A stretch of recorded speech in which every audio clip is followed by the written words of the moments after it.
présenté, Sylvain, comme un spécialiste de l'intuition. Et lorsque je vous ai demandé de me raconter votre point de bascule, un point de bascule qui a été important et déterminant dans votre vie, vous avez choisi de me parler d'une rupture amoureuse. Alors, j'aimerais que vous me racontiez un petit peu qu'est-ce qui s'est passé parce qu'en fait, je pense que vous n'avez pas vu venir cette rupture-là, alors que vous étiez avec cette personne-là depuis, je crois, plus de 20 ans.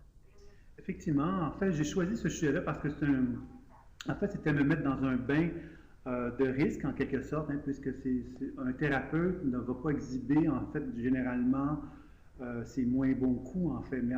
Mais j'ai choisi cet événement-là parce que, d'une part, c'est un événement qui peut effectivement questionner comment ça se fait qu'un intuitif n'a pas vu venir une situation comme celle-là. Lorsque mon ex-compagne me l'a annoncé, je n'avais pas nécessairement vu venir l'événement.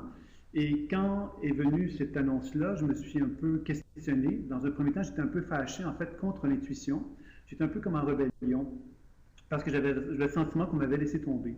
Et puis, avec le temps, j'ai constaté, effectivement, bon, je suis retombé sur des lectures intuitives que j'avais déjà faites à mon ex-compagne dans un temps assez court, quand même, depuis avant que l'annonce soit faite. Et j'ai constaté que finalement, dans la lecture intuitive que je lui avais faite, il y avait déjà les grandes bases de ce qui s'annonçait, mais que je n'avais pas entendu.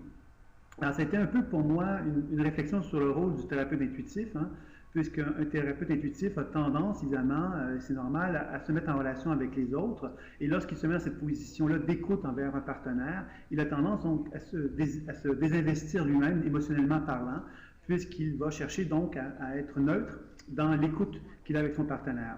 Alors, je l'avais particulièrement bien réussi lors de cette consultation-là. J'avais bien réussi à être dans la neutralité, à un point tel que je n'avais pas entendu ce qui était communiqué à mon ex-compagne à ce moment-là et qui annonçait en fin de compte ce qui allait se passer. Alors, ça m'a ramené évidemment à la dimension humaine, c'est-à-dire qu'en tant qu'être humain, j'étais pas là, j'étais tout simplement pas là. Des commentaires qui ont pu m'être dits d'ailleurs pour expliquer en fait la séparation étaient entre autres un petit peu de ça, c'est-à-dire qu'on m'expliquait que il y avait une forme d'inaccessibilité, alors que c'était finalement ma démarche intuitive, hein, qui faisait que j'avais sans doute une façon d'aborder les relations d'une façon générale, qu'elles soient personnelles ou professionnelles, avec une certaine capacité de distance qui était sans doute peut-être mal comprise et qui m'a amené donc à me dire bon, que toute cette démarche intuitive, finalement, est une grande qualité que j'avais, donc une grande capacité d'écoute envers mon entourage, envers les gens, mais en même temps, il y avait une faille qui en était résultée, qui était sans doute une difficulté à être à l'écoute de mes besoins, tout simplement. Comme si j'avais oublié quelque part de me connecter avec la dimension terrestre, avec les besoins qui sont associés à l'être humain que j'étais, comme si on m'avait habitué simplement à être attentif à ce qui se passait tout autour de moi. Alors, j'ai fait donc une analyse un peu, une réévaluation de mon histoire de vie pour constater que justement, depuis que j'étais enfant, on m'avait toujours demandé de m'occuper de quelqu'un et que finalement, cette capacité que j'avais développée d'être à l'écoute des autres avait donc développé une grande qualité intuitive qui faisait de moi aujourd'hui quelqu'un qui avait une certaine expertise dans ce domaine-là, mais en même temps, toute la dimension humaine, j'avais peut-être un peu négligé ma dimension humaine. Alors pour moi, cette expérience-là a certainement ouvert la porte à reconnaître qu'en dedans de moi, il y avait un être de chair et d'os que j'avais sans doute négligé à travers le temps et que ça m'a permis de pouvoir renouer contact avec lui. Et Sylvain, comment vous êtes sorti, grandi de cette peine d'amour? Parce qu'on sait que plusieurs personnes vont vivre une peine d'amour et vont même choisir volontairement de ne plus jamais aimer, comme s'il y avait juste une personne sur Terre qui nous était destinée. Euh, Dites-nous un petit peu comment vous avez réussi à sortir justement de ce marasme intérieur qui vous a quand même travaillé pendant un bon bout de temps. J'aime bien le mot marasme. En fait, il y a deux choses dans ça. C'est-à-dire qu'effectivement, quand on est avec quelqu'un pendant un certain nombre d'années, on arrive à s'investir dans la relation et à y croire, puis à peut-être croire justement que cette relation-là aura donc une continuité, entre guillemets, éternelle. Ça, c'est une première chose. Par contre, il y avait un autre aspect que j'ai constaté avec le recul qui m'a amené donc à comprendre peut-être que ça ne s'était pas produit pour rien tout cela. C'est que j'avais une capacité de fuir souvent dans les situations où on exigeait de moi un certain nombre de choses. On me demandait souvent donc d'être attentif aux autres.